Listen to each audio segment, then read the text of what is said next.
Um bom dia a todos e a todas. Eu sou Igor Sacramento, pesquisador em saúde pública pela Fiocruz.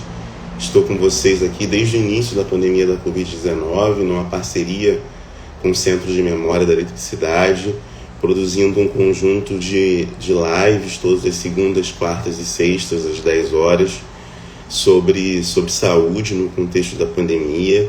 Nós temos aqui um objetivo duplo. O primeiro deles é poder fazer circular um conjunto de informações baseadas em evidências e em pesquisas que vêm sendo realizadas sobre a pandemia, seja no âmbito dos estudos da saúde, nas ciências da saúde e da vida, como na medicina, na biologia, na biomedicina, enfermagem, psicologia, mas também em áreas do conhecimento, como nas ciências humanas, como nos estudos de comunicação, antropologia, história, sociologia.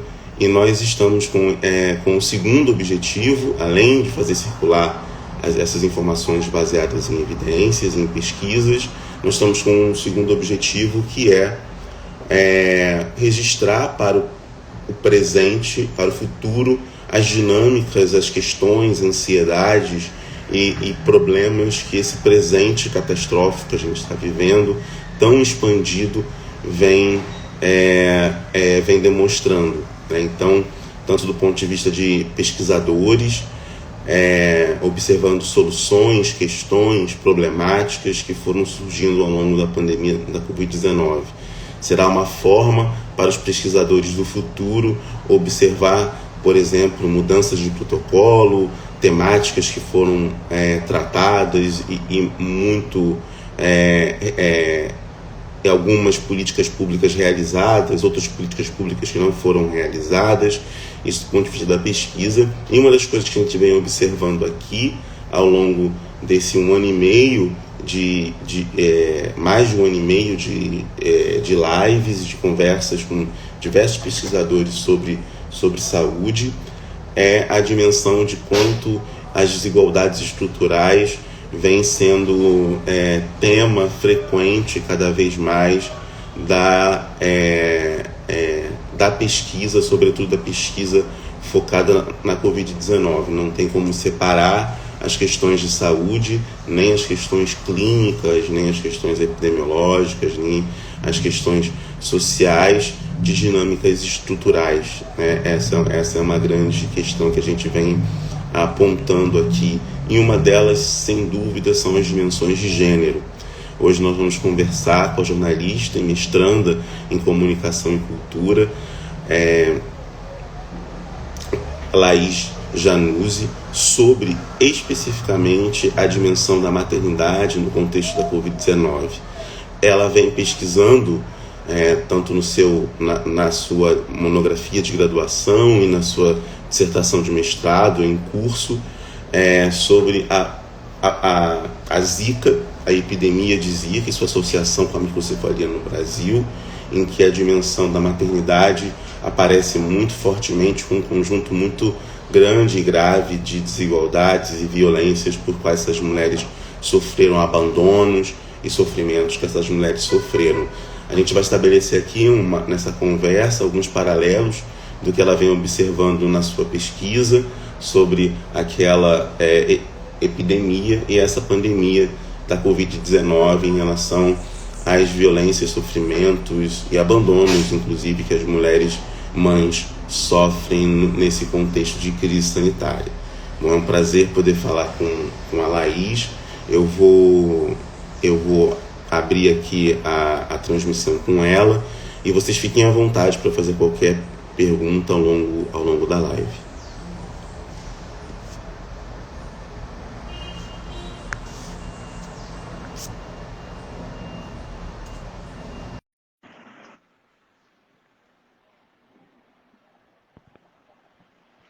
Oi, Laís, tudo bem? Bom dia. Olá, bom dia. Obrigada pelo convite. É um prazer estar aqui. Bom dia aos que nos assistem também. Estou empolgada. Eu também queria muito agradecer você ter aceitado o convite para conversar. sobre esse tema, que é um tema tão importante. Como estava falando aqui na abertura, a gente não tem como, no contexto da Covid-19, negar desigualdades e violências que são estruturais na nossa sociedade e diferenciações que são muito marcantes. E uma delas, certamente, são as dimensões de gênero, nesse contexto da Covid-19 e que se repercute muito fortemente na experiência da maternidade. Queria que você falasse um pouco antes de entrar nesse ponto especificamente, queria que falasse um pouco da sua aproximação com os estudos de comunicação e saúde, né? Eu falei um pouquinho que você tem como objeto a epidemia de Zika na sua associação com a microcefalia. Queria que você falasse um pouco sobre isso e como que a temática da maternidade e das relações de gênero foi ocupando também a sua observação diante desse contexto epidêmico que foi a Zika.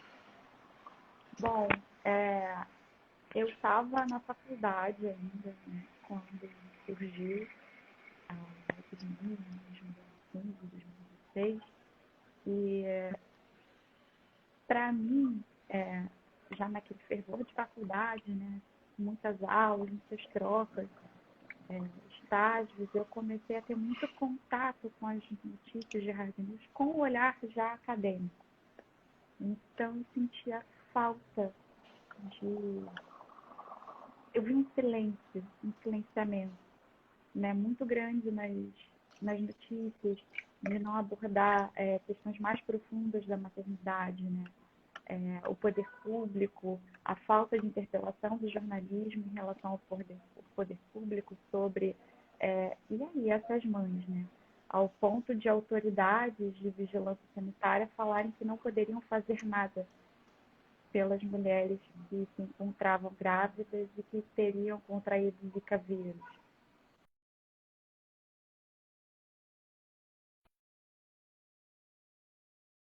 Então, a partir daí, eu comecei a me interessar por essa questão da comunicação, saúde e, obviamente, se a gente vai falar da maternidade, tem que ter um recorte de gênero. Então, eu fui jogada por fui me aproximando por essas questões que eu fui vendo e que a UFRJ proporcionava em sala de aula, problematizações. E aí fui vendo também que você era uma ótima referência na área e comecei a correr atrás de você e queria entender um pouco mais desse jogo de representações, né? Que é uma coisa que tem feito muito sentido na pesquisa do Zika.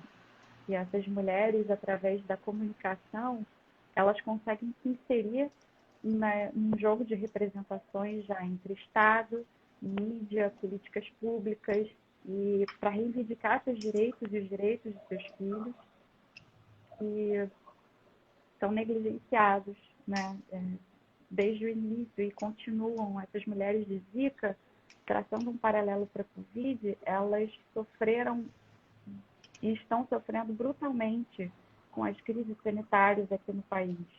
Então, tiveram suas vidas radicalmente mudadas em 2015, 2016 e novamente agora em 2020 e 2021.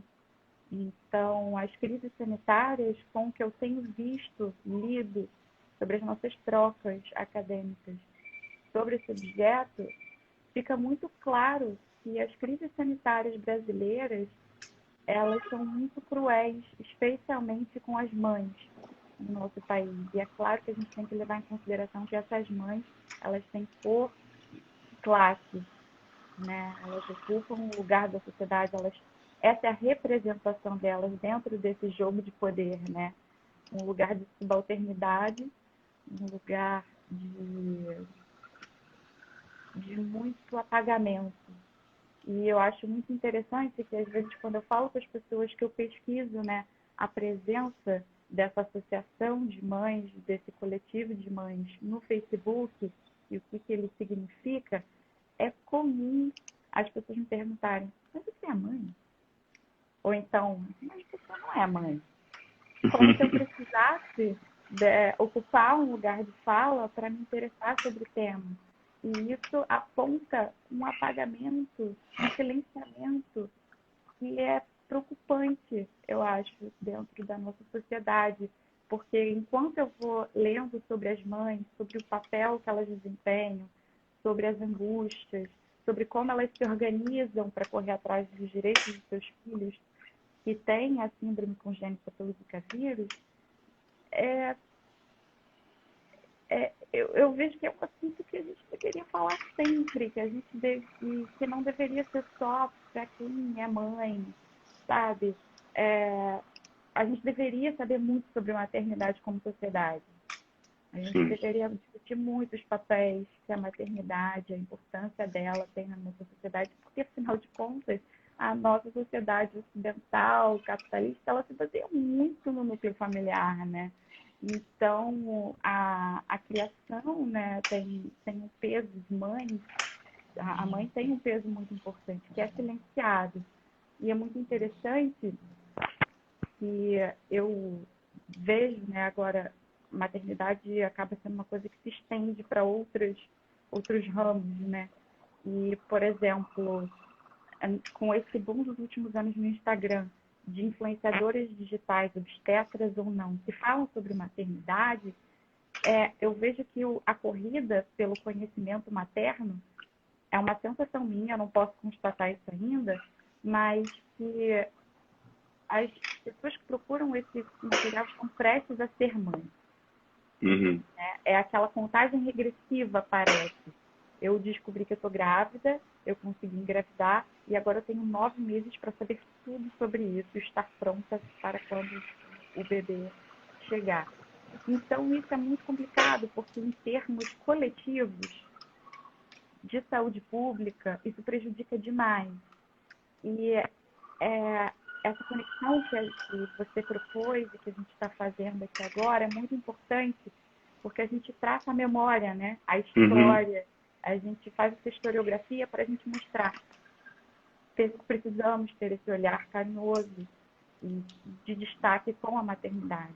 As mães brasileiras, elas estão ficando extremamente desassistidas com as crises sanitárias. E nos últimos 5 anos já tivemos 2. E são mães negras, pardas, periféricas, pobres e, em sua maioria, mães solo, que estão sendo as mais prejudicadas. E uma coisa vai puxando a outra. As interseções que a gente pode fazer, por exemplo, sobre Zika, coronavírus e maternidade, é que o ciclo de pobreza, ele permitiu essa vulnerabilidade e a falta de acesso à saúde crônica das mães, a um pré-natalismo, a acompanhamento, a informações, porque essas mulheres periféricas, como elas se informam?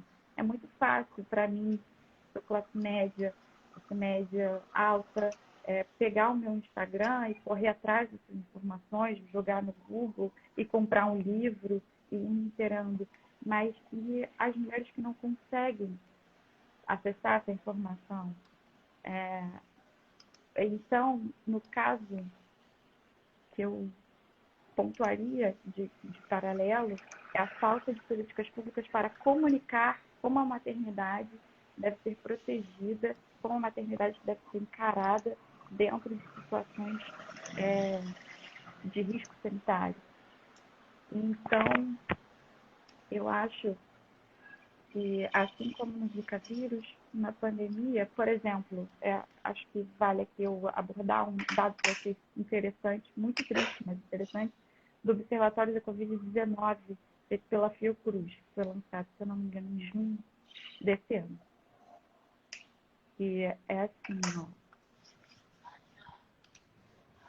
23,2% das gestantes e puérperas mortas por Covid-19 não chegaram a ser admitidas em UTIs e 33,6% delas não foram intubadas, traduzindo um dos aspectos da dificuldade de acesso.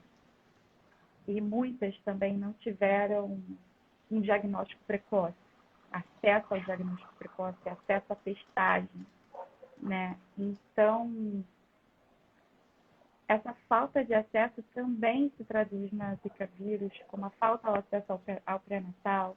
O pré-natal foi prejudicado também durante a pandemia. Ele é feito remotamente apenas, é misto. As grávidas poderiam ter um segmento da população com uma testagem mais significativa para a gente identificar a presença da doença de uma forma mais rápida e eficaz, já que no segundo e no terceiro trimestre as transformações fisiológicas para o desenvolvimento do feto, do bebê, são fatores de risco para a instalação e espraiamento, né, da doença, do vírus no organismo. Então, nós tivemos mais de 1.000 gestantes e puérperas que faleceram aqui no país. A gente lidera o ranking mundial de morte materna pelo coronavírus. É uma situação cruel, triste. E também tivemos centenas de mães desassistidas na pandemia do Zika por causa de falta de diagnóstico durante a gravidez, falta de acompanhamento e acesso à saúde para as crianças, falta de assistência psicológica para elas mesmas. Porque no Zika vírus a mulher fica totalmente desassistida e incumbida de um cuidado materno exclusivo, basicamente o que impede de trabalhar, o que impede de exercer outras esferas fundamentais para a sua individualidade. Na pandemia, essas mulheres, as que sobrevivem, elas ainda têm que lidar com a dura realidade de dificuldades de inserção no mercado de trabalho, de abandono do mercado de trabalho. Saiu pesquisa falando também que as mães, principalmente mães solos, que, se não me engano, passam de 11 milhões de mulheres, elas perderam, grande parte dessas 11 milhões de mulheres mães solos perderam a fonte de renda e não conseguem trabalhar e se veem numa situação de vulnerabilidade muito aguda. Então é isso, são mães que ficam com seus filhos quando sobrevivem, seja no caso da Zika, quando a criança sobrevive, seja no caso da Covid, quando a mãe consegue sobreviver. São famílias que ficam totalmente desassistidas, totalmente inviabilizadas de uma produção econômica, inserção na sociedade, e que ficam apagadas no discurso da saúde pública. A gente tem que levar em consideração esse alto índice, tanto da mortalidade materna, quanto do desemprego das mães solos, por exemplo, devido à pandemia, como um sintoma dessa falta de política pública, o olhar da saúde pública, né? Uma questão de negligência, porque é muito interessante a gente ressaltar, fazendo essa crítica ao coletivo, que no ano de 2020 foram 544 óbitos de gestantes e puérperas. Isso leva em consideração apenas o quê? Basicamente a primeira onda, onde estava tudo muito novo, tudo muito incipiente ainda de conhecimento.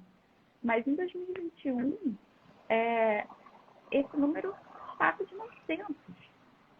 E a gente já tem conhecimento, e a gente já poderia ter tido as vacinas, a gente já poderia saber lidar melhor com essa questão do grupo de risco das puérperas. Isso não aconteceu.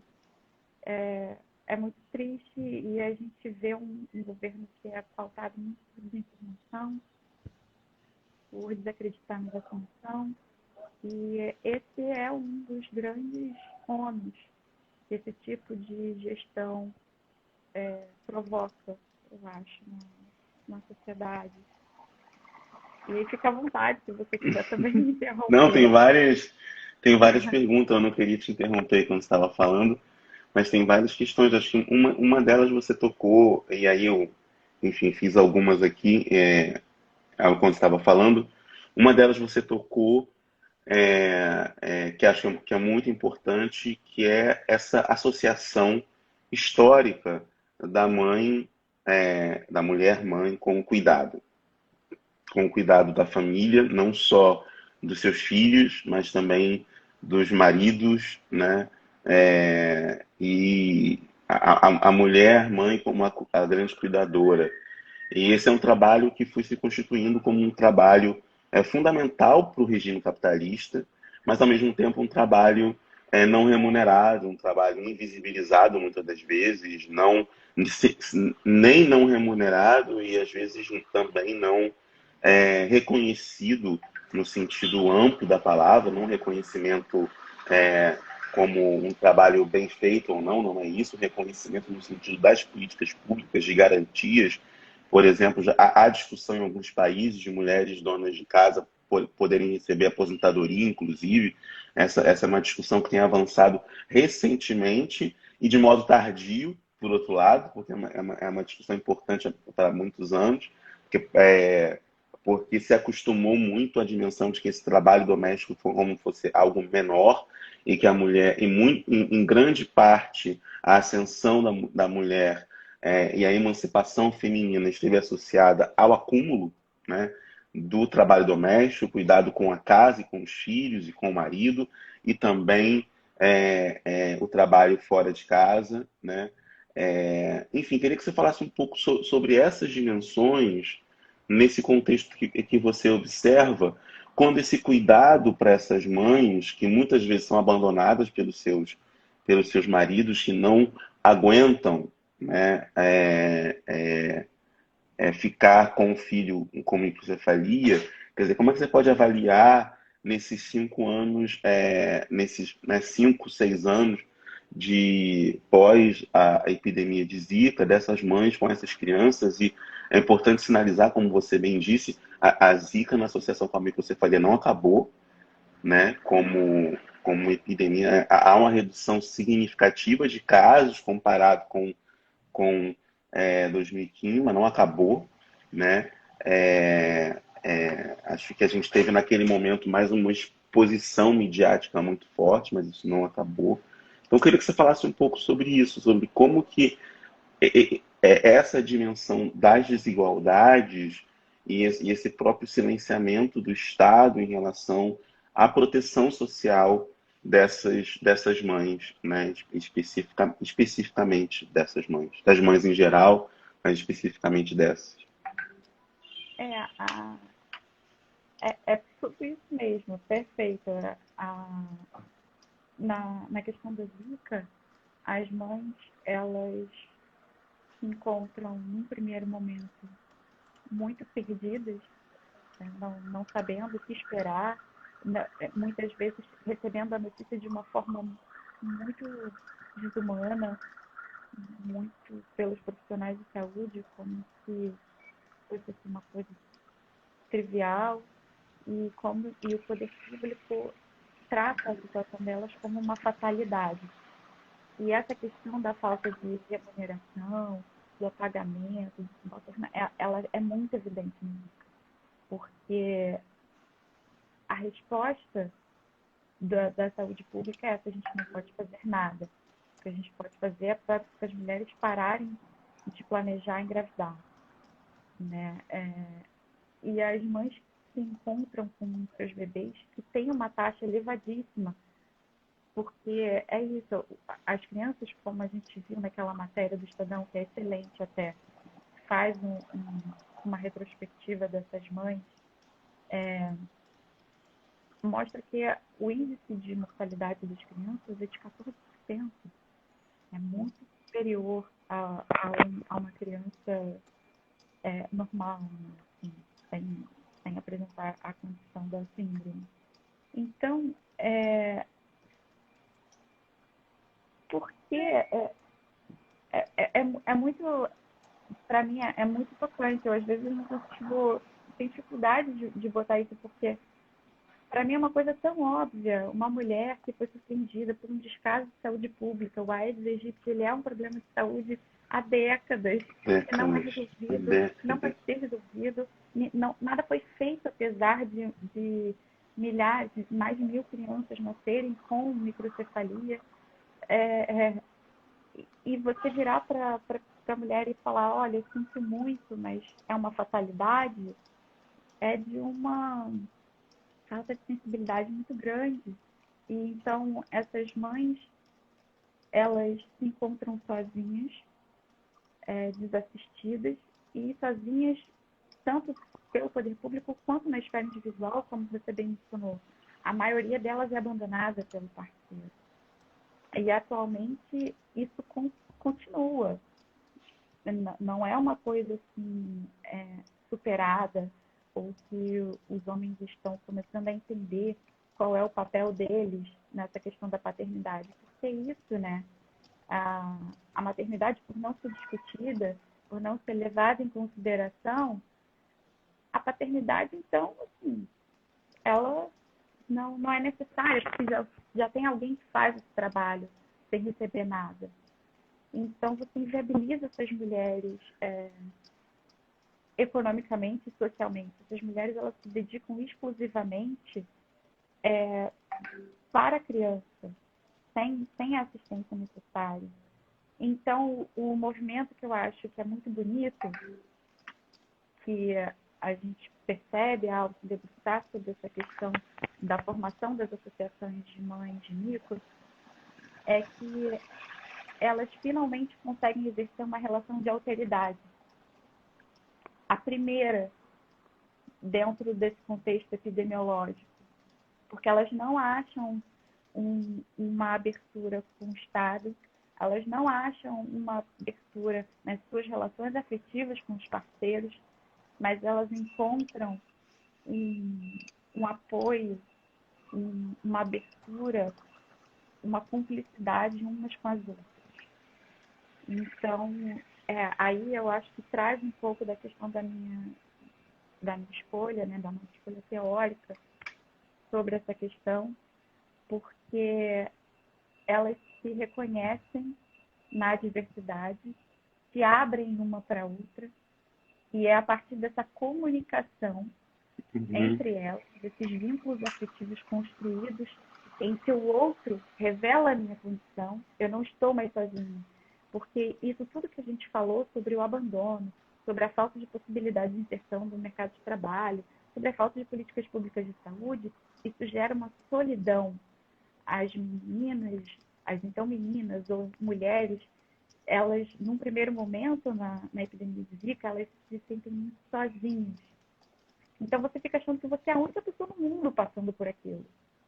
E ao você se encontrar com outras mulheres, e aí eu li o relato da Germana, que é a presidente da União de Mães de Anjos lá de Recife, a UMA, ela fala que ela estava, assim, numa situação de muita fragilidade, mas que esperando a consulta do filho recém-nascido dela, ela olhou para o lado e viu uma outra mãe segurando um bebê com microcefalia, com o mesmo olhar, com a mesma solidão. E ali ela se vê. Eu não sei se estou conseguindo expressar claramente qualquer coisa ali. E ela se vê ali, e aí ela percebe, eu não sou única, eu não estou sozinha, eu posso fazer alguma coisa com isso, podemos fazer alguma coisa com isso. Então elas começam a se organizar na sua subjetividade, compartilham essa solidão que deixa, né, de ser uma solidão, criam uma rede e avançam nessa organização delas mesmas como coletivo para todas. Isso é muito importante. A visão de uma associação de mães de micro, ela tem esse caráter muito coletivo. A briga é para todos. O alcance é para todos. Tanto é que o alcance, a capilaridade da UMA é impressionante. Elas chegam do Recife até Sertão, até os confins do estado de Pernambuco. São mais de 400 famílias assistidas pela associação. Então, isso é uma coisa muito potente, de quando da alteridade permitir um reconhecimento seu no mundo. E a partir dessa organização pela comunicação, Porque, porque isso tudo se dá com uma troca de WhatsApp entre a Germana e essa mãe. E as escritas dessas mensagens vão tecendo essa relação que vai se transformar nessa rede de apoio. Rede de apoio que o Estado não foi capaz de dar, que a mídia não foi capaz de entender e problematizar e colocar como questão para se cobrar do poder público. Rede que a sociedade não pensa, porque a maternidade é silenciada a todo mundo. Então, essas mães, a partir dessa rede, dessa construção da comunicação em relação à saúde de seus filhos e a própria saúde psíquica, física, porque é exaustivo, é uma jornada muito exaustiva. Elas conseguem entrar nesse jogo das representações. E o que eu entendo, né, o jogo das representações, né, é uma dinâmica social onde há disputa por significados e sentidos a serem atribuídos às coisas que acontecem e que existem. Então, elas passam a brigar por isso.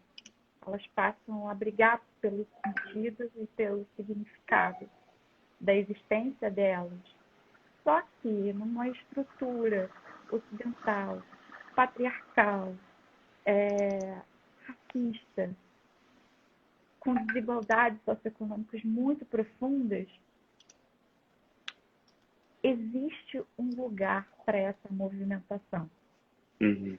Essa movimentação, ela não vai romper todas as barreiras, ela não vai conseguir subverter a tal ponto que essas mulheres serão catapultadas para outra classe, para uma igualdade de gênero. Uhum.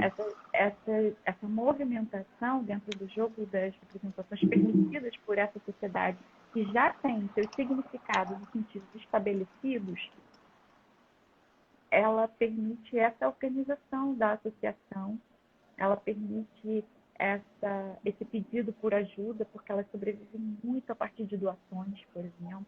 Elas ainda não conseguem se gerir de tal maneira em que ela, como uma empresa, por exemplo, de produzir capital de giro, de, a partir daí, conseguir seus salários para os membros e elas conseguirem ter uma independência financeira. Isso não é viável. Então, dentro do jogo das representações, existe esse limite. E aí, a minha proposta, ao me debruçar sobre essa situação,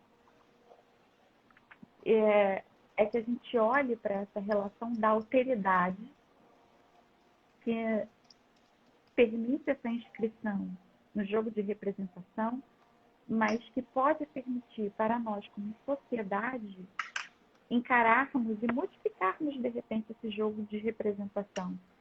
No sentido de... E aqui eu vou usar o Emmanuel Levinas de Bakhtin, né? Uhum. Porque a relação da maternidade, ao meu ver, pelo que eu tenho visto no Zika vírus, e traçando esse paralelo com o coronavírus, ela é fundamentalmente de alteridade.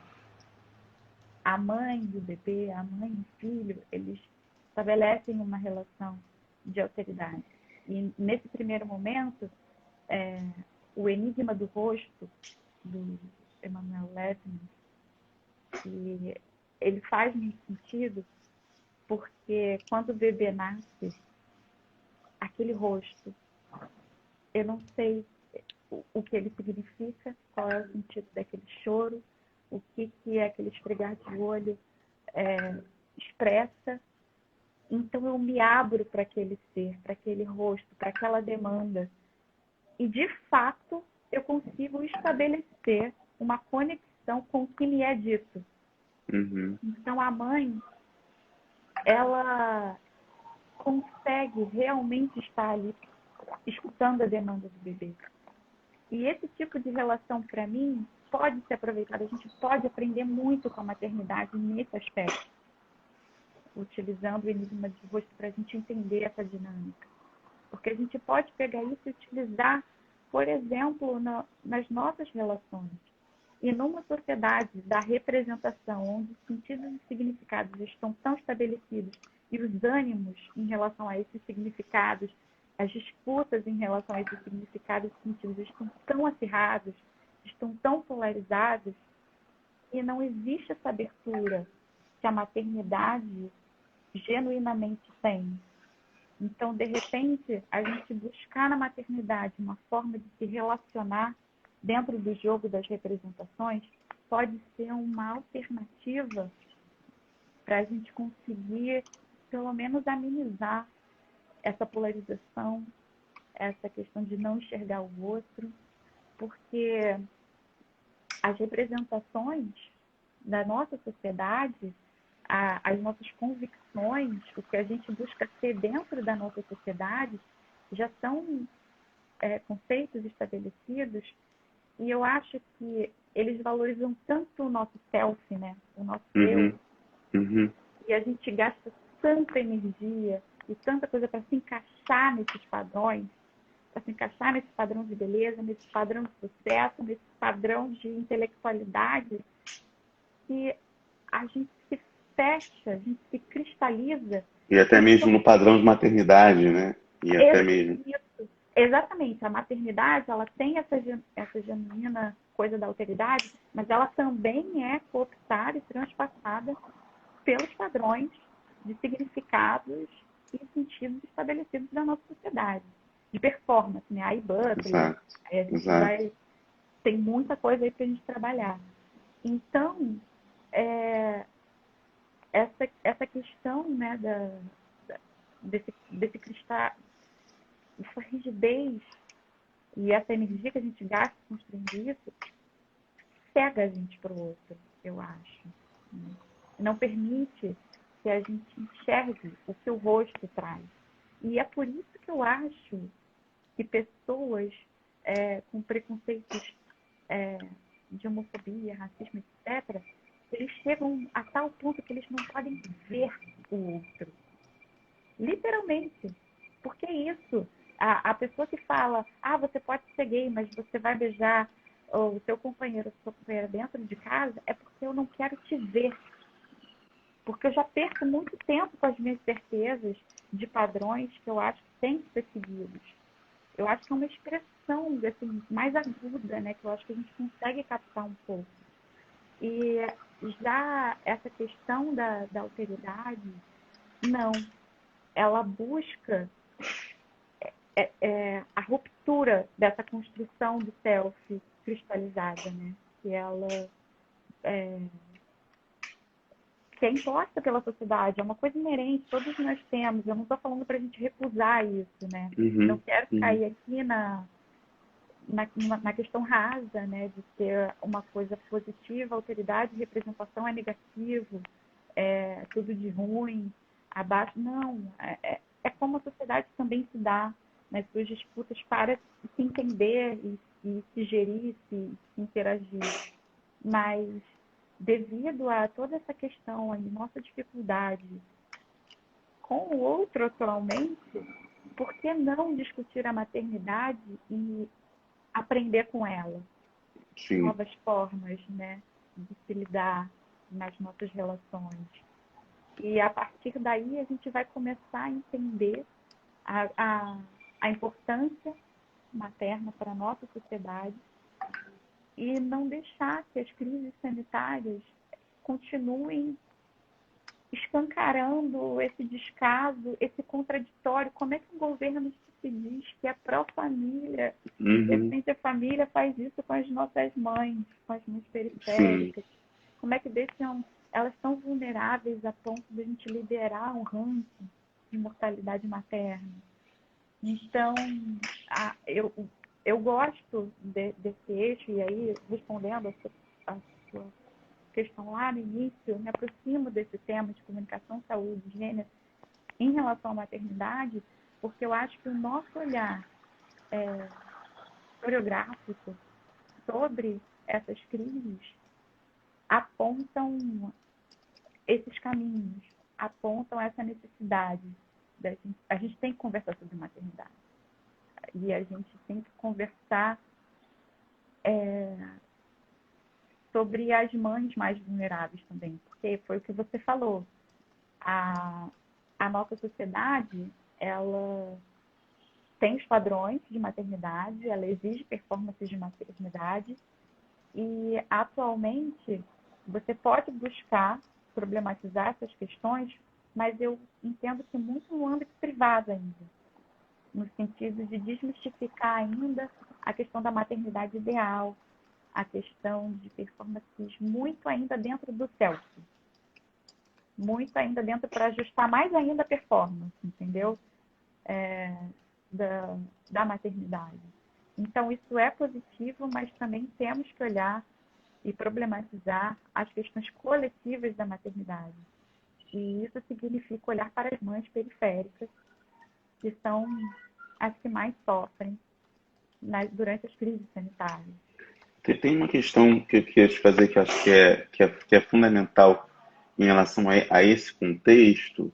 É um contexto em que a lógica do risco vigora muito, né, ao contexto da própria Zika e uma dimensão uma dimensão que se colocou é do princípio da precaução, né?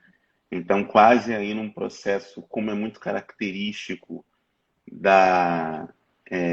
muito característico da dimensão da própria cultura do risco e do discurso do risco, né? Você tem uma dimensão de uma transferência de responsabilidade ou de uma associação do risco com a dimensão da responsabilidade. Nesse caso, era muito comum, era quase como que essas mães, muitas delas, foram avisadas que não eram para engravidar naquele momento e mesmo assim engravidaram. Queria que você falasse um pouco desse tipo de discurso, porque ele reverbera ele confirma e consolida, na verdade, um tipo de Estado cada vez menor, né, mínimo, de uma invisibilidade do Estado como dentro das políticas públicas, dentro da proteção social, da seguridade social, e quase como uma isenção desse problema, não sendo mais um problema de ordem social, coletiva, mas passa a ser um problema de ordem individual, pessoal, né? Quase como uma escolha. Queria que você falasse um pouco sobre isso nesse contexto. Depois eu vou pedir para você fazer um paralelo com o contexto da Covid, que eu acho que tem muitas semelhanças. Então, o princípio da precaução, ele foi usado, ele foi definido pelo, se eu não me engano, Klaus Meyer-Witz. E ele fala, olha, é o princípio da precaução, porque se você engravidar, você está por sua conta de risco. Nós não podemos fazer nada. E como a gente não conversa sobre maternidade, a gente não entende o que é a maternidade, a importância da maternidade dentro da nossa sociedade, passa a fazer certo sentido. Assim, eu, que não tenho filho, que estou aqui, tenho a ver, como que eu vou simpatizar com a mulher que engravidou e que agora vai ter que cuidar de uma criança com deficiências, com suas limitações? Nada, né? Não faz sentido. Então, a nossa sociedade que busca, né, esvaziar o público e o coletivo, ela segmenta mesmo. Ela divide para conquistar. Porque se permite assim, também um paralelo dentro da própria questão dos benefícios que as mães lutaram muito para conseguir, seja a Bolsa Vitalícia que o governo Bolsonaro deu, e que só contemplam as crianças daquele período epidêmico, como se nenhuma outra criança nascesse com microcefalia por causa do síndrome posteriormente. E também o BPC, que é o outro tipo de auxílio que as mães também recorrem, assim, é como se aquilo provocasse um racha dentro das próprias mães de micro, seja a microcefalia por causa de Zika, seja por causa congênita, por causa de outras situações. Então, eu acho que dentro da própria situação, você vê mães falando, o meu filho tem microcefalia, não é de Zika, Mas, poxa, eu passo pelas mesmas situações que as mães de Zika têm. Eu não posso, eu não tenho direito. E aí as mães não se alinham a essas outras mães, porque entendem também dessa forma, que aí é o meu problema e não compartilha do outro. Então, essa lógica do individualismo, né, ela ataca de todos os lados, até mesmo dentro das mães de micro, de uma forma geral. Então, essa questão também do princípio da precaução, ela revela isso, que você está por sua conta e risco. Por exemplo, tinha uma fala que eu fiquei aterrorizada do então ministro da Saúde, agora líder do governo, Ricardo Barros, onde ele fala que gravidez é para profissionais, transar é para amadores, gravidez é para profissionais. Então, assim, só pode engravidar quem tem as condições de se virar, sabe? É uma fala que, assim, da autoridade máxima de saúde do país na época. Então, é uma característica, realmente, foi como você falou, da nossa sociedade neoliberal, de esvaziar o coletivo e jogar para o individual. A maternidade, que já não era visível antes, agora vai sendo mais compartimentalizada possível, porque mesmo dentro desses levantes, dentro dessas organizações, das associações de mães de micro, por exemplo, você tem esses raços, você não tem em relação às outras mães de micro, né? Em relação até a outras mães com filhos com deficiência. Por que não pensar numa política materna para crianças que têm limitações? Por que não? Por que só com Zika também, entendeu? Então é isso. Até dentro da luta coletiva do Zika, é interessante que se deixem só as mulheres do Zika. Entendi. É isso o que eu enxergo nessa dinâmica, até mesmo dentro desses pequenos avanços que a gente pode ver. O poder público, ele não prioriza essa questão da maternidade. Agora, eu não sei se eu deixei de falar algum ponto que você tinha me perguntado. Aí você pode me lembrar? Não, eu acho que não. O outro ponto que eu ia te perguntar era em relação, acho que ficou muito evidente essa dimensão do princípio da precaução, e eu queria te perguntar o quanto que isso também, de certa maneira, essa relação risco e responsabilidade, ela se reproduz, ela continua no contexto da Covid-19, né, em relação à maternidade, especialmente a novas dinâmicas, aí, das escolas abrindo, reabrindo, etc. E toda. Que a grande questão que parece é que tudo é uma questão de escolha, né? Então, a gente está agora num contexto que o número de mortes é um pouco menor, embora ainda muito alto, mas um pouco menor do que a gente estava tendo desde o início do ano. Mas nós estamos diante de aumento de casos já de morte por conta da variante Delta no Brasil. Então, mas parece que é tudo uma questão. Se a mãe quer ter mais alívio, coloca na escola. Se vai ficar doente, se vai morrer, se vai ter escolha. Demais, né? Né? Então tem uma dimensão muito fortemente dessa dimensão da lógica como sendo sempre fundamentalmente da escolha, né? Sendo que a escola, para muitas dessas mães, para além do apoio para o trabalho, inclusive para a divisão e diminuição da pressão sobre o restrito orçamento doméstico de muitas famílias. Então, a criança na escola significava que ela podia ter merenda, lanche, almoço, etc. E isso, durante a semana, amenizava, né, a pressão sobre o orçamento, e num contexto que a gente está vivendo de inflação galopante, né, crescente e galopante, isso reduziria, né? Mas foram muito poucas iniciativas de mitigação desses danos. A escola não é só, né, não é só o espaço de ensino-aprendizagem, mas por ser um espaço também é de sociabilidade, também é de encontro, também é e muitas dessas crianças perderam, às vezes, esse contato com os amigos, com os colegas, etc. E muitas mães não têm condição de ficar em casa ou deixar os filhos em casa porque não pararam de trabalhar. Estou pensando nas mães que são empregadas domésticas, por exemplo, e não são poucas no Brasil, né, que não tiveram condições de parar para deixar de trabalhar, ou diaristas, ou enfim, um conjunto de significativo de mulheres mães no nosso país que trabalham num regime que não permite, né, o trabalho online, o trabalho remoto, etc. E tal. Não tem a menor possibilidade para isso.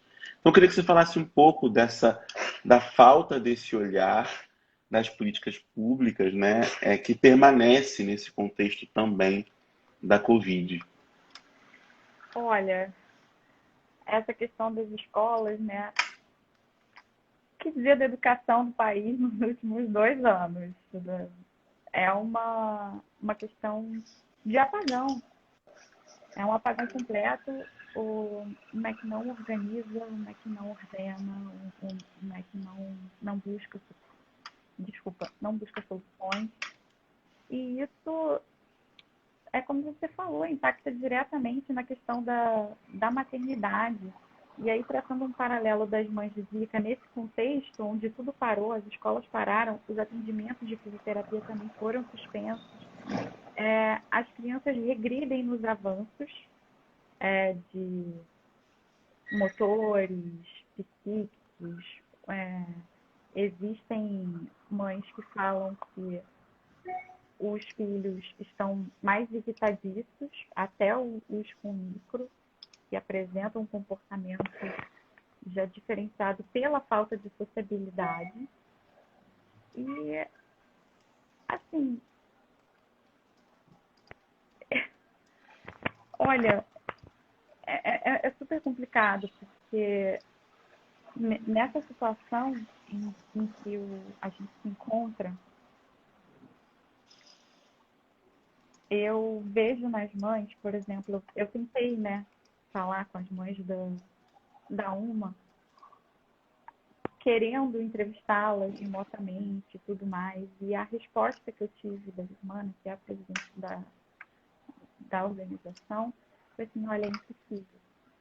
Uhum. Porque essas mães de Zika, elas são interseção, eu acredito, também dentro da Covid, porque elas não têm só o filho que tem a síndrome, elas têm outros filhos, e são filhos que estão dentro de casa. Então, além de toda a demanda da criança, as outras crianças ficam com elas agora em tempo integral, e a Germana fala: nós não temos tempo. A gente não tem tempo, eu tenho que ser... Olha, eu estou falando com você aqui, eu vou te dar 10 minutos, Laís, para a gente conversar, porque daqui a pouco eu vou ter que ajudar o meu filho com a lição de casa, eu vou ter que fazer os exercícios por teleatendimento com o Guilherme, que é o filho dela, que tem micro, e aí vou ter que preparar o jantar, botar fulano para dormir, Então, uma bola de neve que, assim, escancara a falta de política, de rede de apoio que essas mulheres precisam. O que a mãe precisa, o que a mãe periférica precisa, é uma plataforma de rede de apoio. E a gente viu zero disso acontecendo. Não consigo nem pensar em um tipo de atitude de política pública que contemple isso, sabe? E aí você pode falar: mas aí vai expor essa família. Olha, elas já estão expostas, porque foi como você falou, muitas têm que sair para trabalhar, muitas têm que... ou o marido sai, ou a avó sai, ou a mãe sai, porque quando não tem o marido porque foi abandonada, é a mãe dela, é a avó da criança que está ali bancando, que está ali ajudando, que é a mãe, que provavelmente é uma senhora, uma pessoa que está trabalhando fora, de doméstica, de diarista, de caixa de supermercado. A gente vê muito essa situação. E quem segura a peteca quando o homem pula fora, quando o Estado está ausente e a mãe não consegue se inserir no mercado de trabalho porque tem uma demanda de uma criança especial, é a avó, é outra mãe, é outra mulher. Então, dentro da questão do Covid, as avós também assumem um papel. Ou a irmã, que vai ser a tia, ou uma prima. São as familiares do gênero feminino que assumem esse papel que deveria ser público, deveria ser coletivo, deveria ser uma rede. Porque se elas já estão sendo expostas, por que você não pensa, então, numa política de testagem em massa? Como eu tinha falado da questão do pré-natal, tanto na Covid-19, que há gestantes com um grupo de risco, muitas estão morrendo aqui, então a gente precisa dar uma atenção. Vamos pensar que elas vão ter que ser testadas mais, elas vão ter que ser acompanhadas mais de perto, a gente faz um atendimento misto, tanto remoto quanto presencial, que é importante, e a cada visita a gente vai fazer um teste nessa mãe. De tanto em tanto tempo, será que a gente precisa de um acompanhamento maior para a gente detectar nessas mulheres mais rápido possível, para elas não entrarem num quadro grave, não desenvolverem uma situação? Sabe, isso fica por conta da mulher só. Usa máscara, passa álcool na mão, mas, poxa, meu marido tem que trabalhar, mas eu tenho que sair para trabalhar. E essa visão da gestante dentro da sociedade, a gestante periférica, a gravidez para ela não é empecilho de nada. E não tem que ser. Mas, assim, ela não se vê como um grupo de risco. Então, ela continua porque ela precisa sobreviver, porque está difícil. Então, ela se expõe mais ao risco.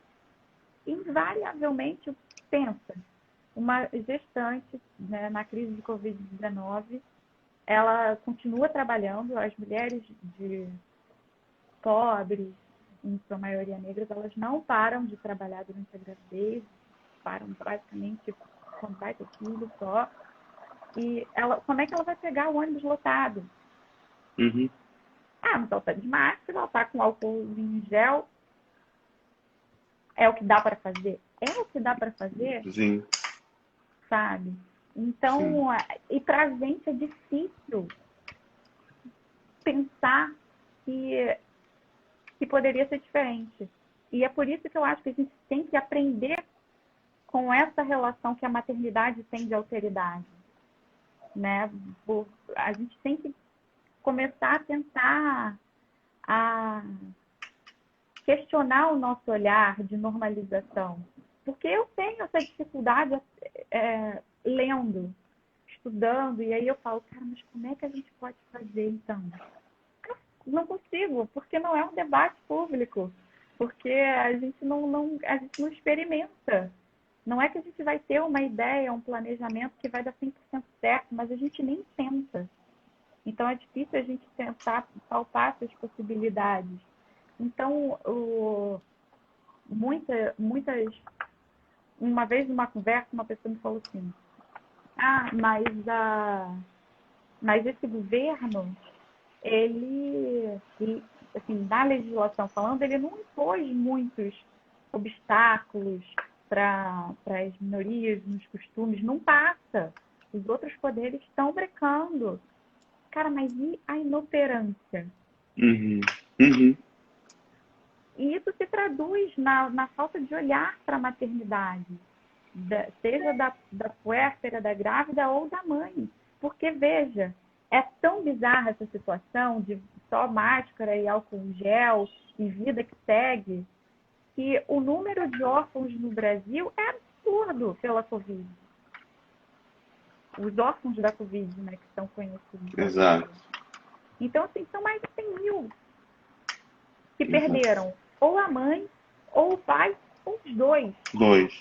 Verdade. Então, é essa é a falta. Eu não consigo, às vezes, nem elencar aqui direito para você detalhadamente, porque a gente não tem. Não, então, o que me acende, que eu acho que fica mais fácil para a gente começar a criticar essa questão da responsabilização do indivíduo por tudo na vida dele, são esses números, Sim, né? Porque, assim, caramba, existem crianças que perderam suas mães, pais ou os dois, porque eles tiveram que sair para trabalhar, porque eles tiveram que... Tá, e olha só como é que é perverso, por causa dessa política de desinformação, por causa dessa política de falta de, de ímpeto na compra de vacinas, e a gente sabe agora... sim, cada vez mais. Exato. Vai ver que esses pais também saíam desprotegidos. Então, nem a responsabilidade que lhes competia, de acordo com esse Estado, que acha que o indivíduo é que tem que se virar e ele não tem que prover nada, é cada um por si, talvez ele nem tivesse feito esse básico, porque ele não estava acreditando nisso. Então, ele tinha respaldo para não acreditar também. Entendeu? Então, assim, é um desamparo Enorme. total. E a gente tem que realmente começar a preencher as questões públicas, a pensar coletivamente. Não é uma coisa fácil, é difícil hoje em dia a gente tentar olhar o outro, enxergar, abrir, tentar descristalizar um pouco os nossos conceitos, mas eu, pelo que eu estudo, pelo que eu tenho visto nessa questão materna, a gente pode aprender com as mães nesse sentido, para aplicar nisso e começar a dar o devido valor que as mães merecem. Sabe, é uma coisa muito triste o que a gente vem fazendo aí. E aqui fica um apelo, não acreditem que você é responsável por tudo na sua vida, porque não é. Exatamente. E eu acho que a questão dos órfãos pela Covid explicita isso de uma forma um pouco mais clara, porque, mais uma vez, às vezes os pais tomaram os cuidados que competiam a eles como indivíduos máximos, que a gente sabe que tem uma limitação para isso, e às vezes eles nem tomaram esse cuidado porque não acreditavam devido ao discurso de desinformação Nossa, que a exato, gente viu a falando da pandemia de Covid. exatamente. Laís, o tempo passou muito rápido, eu tinha várias questões para fazer, mas eu acho que foi maravilhoso, assim, especialmente quando você fala de políticas públicas maternas, desse lugar, do olhar da maternidade e alteridade como fundamental para a construção de políticas públicas globais, e intersetoriais, de saúde, educação, cidadania, segurança, enfim, amplas políticas públicas, emprego, moradia, né? Mas pensando nesse olhar da maternidade. Queria agradecer muito a sua participação aqui, compartilhar com a gente tanta experiência, conhecimento e também, especialmente, um olhar muitíssimo empático e sensível em relação a essas questões. Eu acho que fica muito evidente isso e que a gente possa, como sociedade,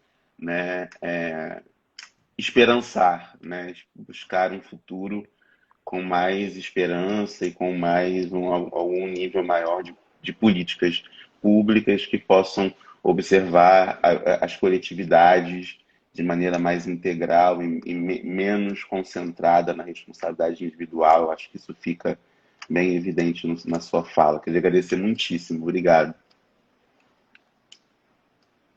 Muito, muito obrigada pelo convite. Foi um prazer. Foi até necessário, porque me ajudou a organizar também as ideias. Eu espero ter feito sentido e atribuído significados.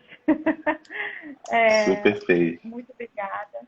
Você faz muito parte disso, você sabe.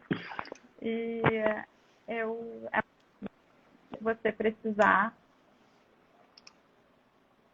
eu estou aqui, estamos juntos. E eu Tamo junto. espero ter contribuído para o debate.